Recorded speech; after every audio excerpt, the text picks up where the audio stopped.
Daily Bible Reading, James chapter 1. From Yaakov, a slave of God and of the Lord Yeshua the Messiah, to the 12 tribes in the diaspora, Shalom. Regard it all as joy, my brothers, when you face various kinds of temptations, for you know that the testing of your trust produces perseverance. But let perseverance do its complete work, so that you may be complete and whole, lacking in nothing. Now if any of you lacks wisdom, let him ask God, who gives to all generously and without reproach, and it will be given to him. But let him ask in trust, doubting nothing. For the doubter is like a wave in the sea, being tossed and driven by the wind. Indeed, that person should not think that he will receive anything from the Lord, because he is double-minded, unstable in all his ways. Let the brother in humble circumstances boast about his high position, but let the rich brother boast about his being humbled, since, like a wildflower, he will pass away. For just as the sun rises with the cherub and dries up the plant, so that its flower falls off and its beauty is destroyed, so too the rich person going about his business will wither away. How blessed is the man who perseveres through temptation, for after he has passed the test, he will receive as his crown the life which God has promised to those who love him. No one being tempted should say, I am being tempted by God, for God cannot be tempted by evil, and God himself tempts no one. Rather, each person is being tempted whenever he is being dragged off and enticed by the bait of his own desire.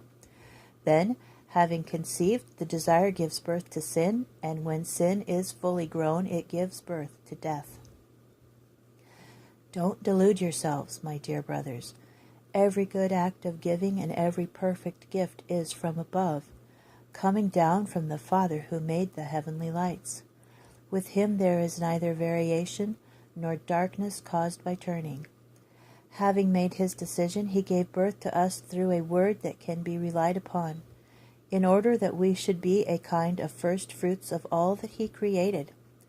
Therefore, my dear brothers, let every person be quick to listen, but slow to speak, slow to get angry, for a man's anger does not accomplish God's righteousness. So, rid yourselves of all vulgarity and obvious evil, and receive meekly the word implanted in you that can save your lives. Don't deceive yourselves by only hearing what the word says, but do it. For whoever hears the word but doesn't do what it says is like someone who looks at his face in a mirror, who looks at himself, goes away, and immediately forgets what he looks like.